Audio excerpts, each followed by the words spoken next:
បាទ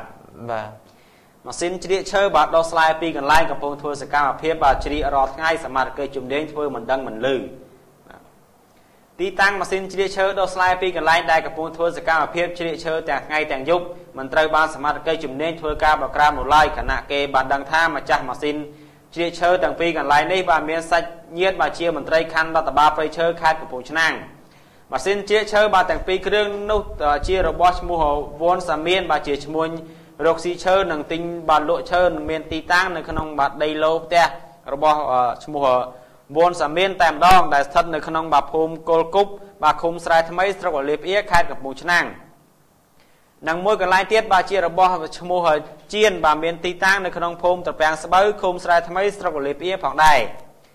ប្រភពព័ត៌មានពីវិជាប្រវត្តិដែលនៅក្បែរទីតាំងខាងលើបាទដឹងថាម៉ាស៊ីនជ្រៀកឈើបាទទាំងពីរខាងលើនេះបាន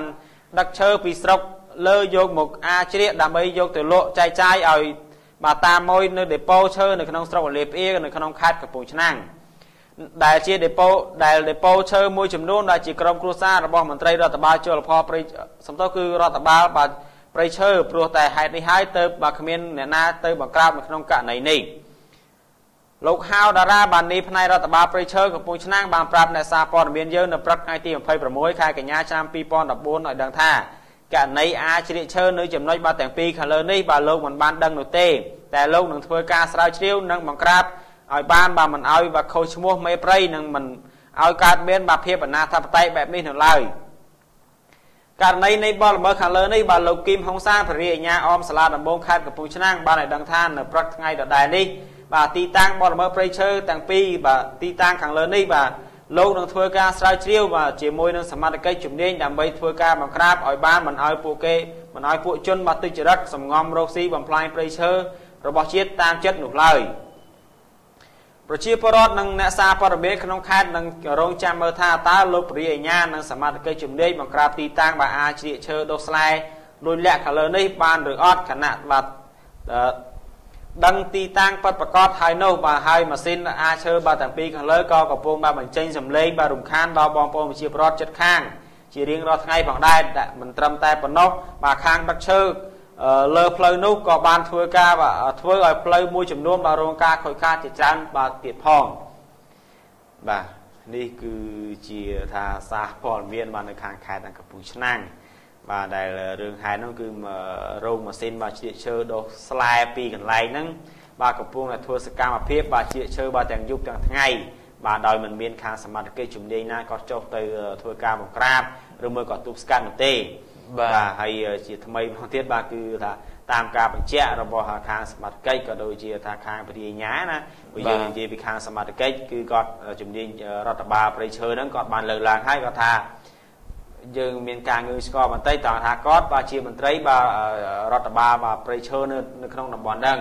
តែហេតុអីបានគាត់អត់ដឹងថាមានបាទទីតាំងក៏ដូចជាកន្លែងបាទឈើបាទខុសច្បាប់យ៉ាងណាថាតែទៅវិញហើយគាត់បានលើកឡើងថានៅពេលដែលដឹងហេតុការណ៍នេះគាត់នឹងធ្វើការបាទស៊ើបអង្កេតនិងស្រាវជ្រាវបាទដើម្បីបាទបង្ក្រាបកុំឲ្យថាខូចឈ្មោះបាទជាមេព្រៃបាទជារដ្ឋបាលព្រៃឈើរបស់គាត់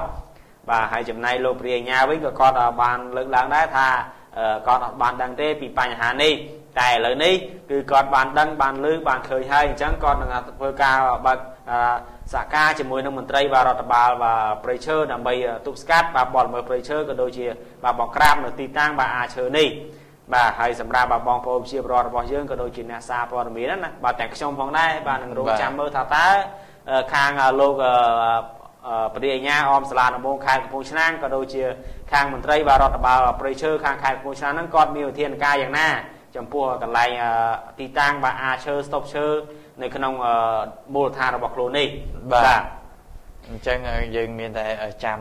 មើលទាំងអស់គ្នាបាទចាំមើលបន្តទៀតថាតើ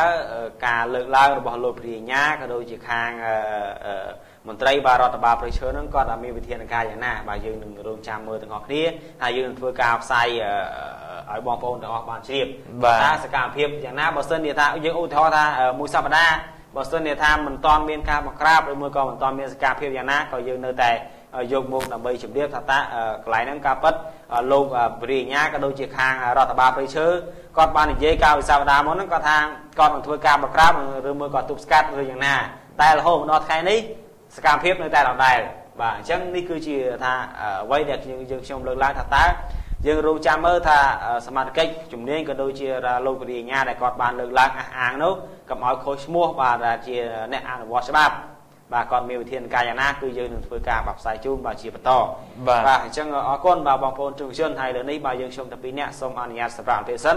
ហើយយើងនឹងធ្វើជួបគ្នាបាទនៅវគ្គបន្តបាទសូមអរគុណបាទ